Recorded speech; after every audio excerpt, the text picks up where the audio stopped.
भगवान जब कहता है जीव की ठुकराओ या उठा लो, अपनी विरत बचा लो, तो फिर भगवान पूछते हैं कि ऐसा कौन सा गुण है तुझ में जो अपना लूं। तो फिर कहता है मीरा या शबरी जैसा पाया हृदय न मैंने।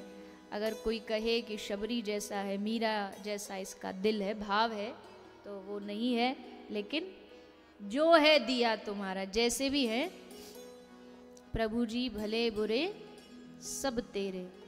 तो ऐसा भाव रख करके भगवान से निवेदन करना चाहिए कि हे प्रभु ठुकराओ या उठा लो। तो इस भाव के साथ आज कथा के विश्राम दिवस को हम सभी आगे बढ़ाते हैं।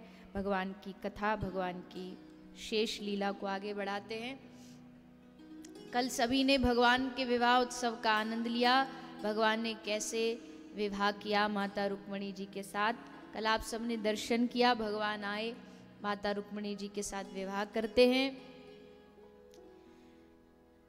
भगवान के 16,108 विवाह हुए हैं, जिनमें से पहली जो रानी है वो रुक्मणी जी है। लक्ष्मी जी का ये अवतार है, साक्षात लक्ष्मी जी ही रुक्मणी बन करके धरती पर पधारी हैं। तो रुक्मणी जी के साथ कैसे विवाह हुआ?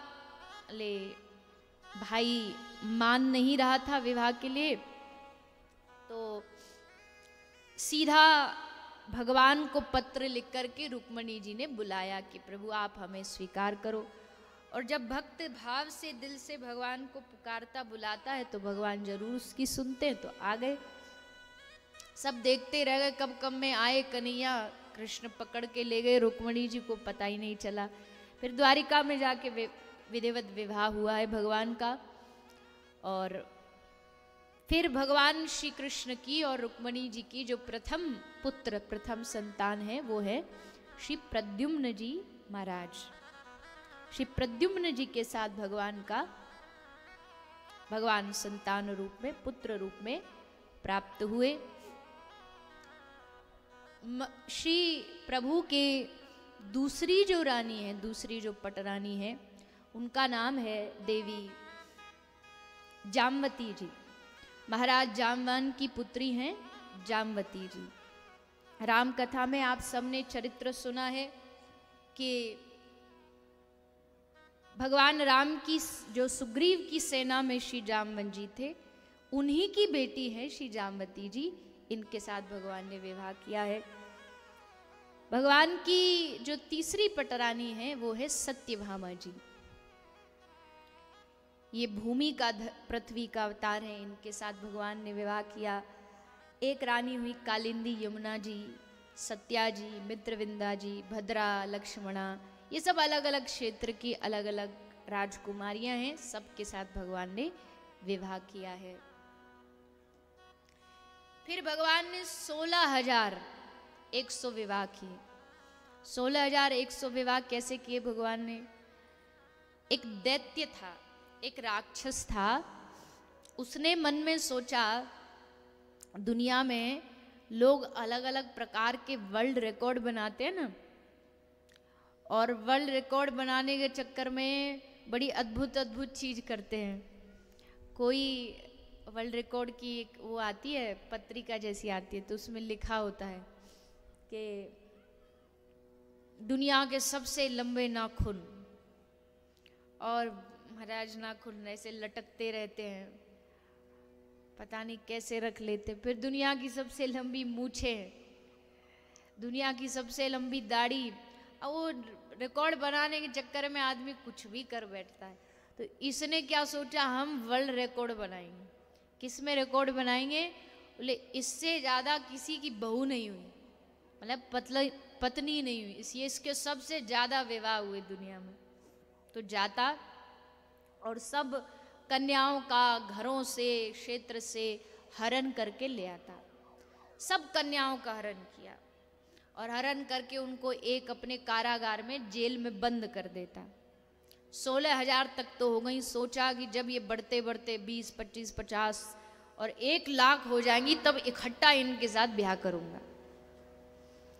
तो सबको कैद खाने में बंद कर रखा था। तब इन रानियों ने सोचा कि, और रखा भी कहाँ था, इसका जो राज्य था जहाँ ये रहता था, बड़ा उस राज्य की बड़ी कड़ी सुरक्षा थी। भागवत जी में लिखा है कि उसकी सुरक्षा के लिए 7 प्रकार के आवरण थे, माने बॉर्डर थे। एक अस्त्र शस्त्रों का आवरण था, एक पानी का, एक अग्नि का। ये सब पार करके जो उस तक पहुंच सकता वही वहां तक जा सकता था। रानियों को, उन कन्याओं को पता था कि अब हमारा बचना किसी हाल में संभव नहीं, लेकिन अब एक ही है जो यहाँ से भी हमारी पुकार सुन सकता है, वो है भगवान श्री द्वारिकाधीश। तो क्यों ना उनको पुकारा जाए। तब उन सब कन्याओं ने मिलकर के भगवान का आवाहन किया, भगवान को पुकारा। और जब भगवान को पुकारा मन ही मन, तब भगवान वहाँ विमान पर बैठ करके आए और उस दैत्य भौमासुर के साथ भगवान ने युद्ध करके इन सब कन्याओं को बंदी गृह से मुक्त करा दिया। बंदी गृह से सब मुक्त हो गई। अब भगवान ने इन सबको आज्ञा दे दी कि अब देखो, जिस काम के लिए तुमने हमको बुलाया, हमने तुमको कैद से मुक्त करा दिया, अब जाओ अपने अपने घर चली जाओ। रानी बोली, ये सब कन्या बोली, प्रभु घर होगा तो जाएंगे ना। अरे तुम्हारे कोई तो होंगे, माता पिता परिवार, ले है तो सभी, पर अब कोई परिवार नहीं, क्योंकि इतने दिन हम इस दैत्य के पास रह गई, अब बताओ कौन हमें स्वीकार करेगा। अरे घर में घुसने नहीं देंगे। महाराज ये समाज है, बड़ा समाज, ये समाज से बचना, समाज के आरोपों से बचना कोई हंसी खेल है क्या।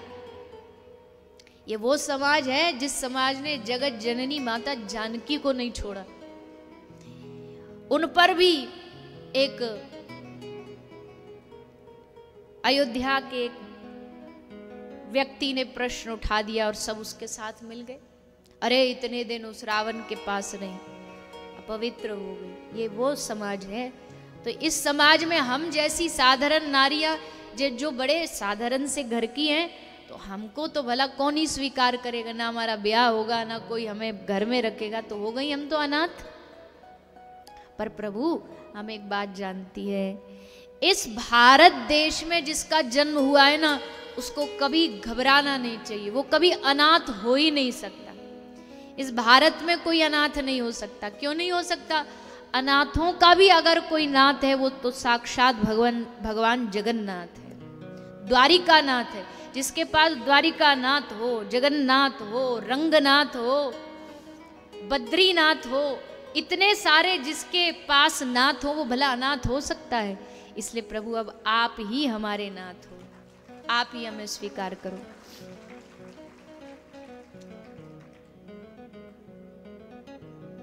अब हमें पता है कि इस दुनिया में आप ही हमें स्वीकार कर सकते हो। एक बड़ा प्यारा भाव गाया जाता है जिसमें कहते हैं, हमारे साथ है रघुनाथ, हमें किस बात की चिंता। हमारे साथ है रघुनाथ, हमें किस बात की चिंता। चरण में रख दिया जब माथ, हमें किस बात की चिंता। चरण में रख दिया जब माथ, हमें किस बात की चिंता। हमारे साथ हैं रघुनाथ, हमें किस बात की चिंता। हमारे साथ हैं रघुनाथ, हमें किस बात की चिंता। चरण में रख दिया जब माथ, हमें किस बात की चिंता। चरण में रख दिया जब माथ, हमें किस बात की चिंता। हमारे साथ जब रघुनाथ जी है, रघुनाथ है, द्वारिका नाथ है, तो फिर किस बात की चिंता। अच्छा अब देखो, कहते हैं ना कि बच्चे की जो जिद अपने घर में पूरी नहीं होती, वो उसके ननिहाल में पूरी होती है, वो उसके मामा घर में पूरी होती है। तो राम जी हो गए आपके भांजे, आप सब उनके मामा जी हो गए, नाना जी मामा जी हो गए। तो अब अगर अपने भांजे से कोई बात मनवानी हो, कहलवानी हो, कोई बात उनसे कहनी हो, तो ऐसा हो सकता है कि वो न माने। और कहते भी है ना कि जैसे माँ तो एक होती है, पर माँ उसमें तो दो माँ छुपी है। बोले अपने मामा को अपने दिल की बात बताओगे तो वो पूरी कर देगा। इतना प्यारा रिश्ता है। तो इस रिश्ते में, इस संबंध में जब राम जी रघुनाथ जी हमारे संग हैं, तो फिर किस बात की चिंता। इसलिए गाओ सब दोनों हाथ उठा के।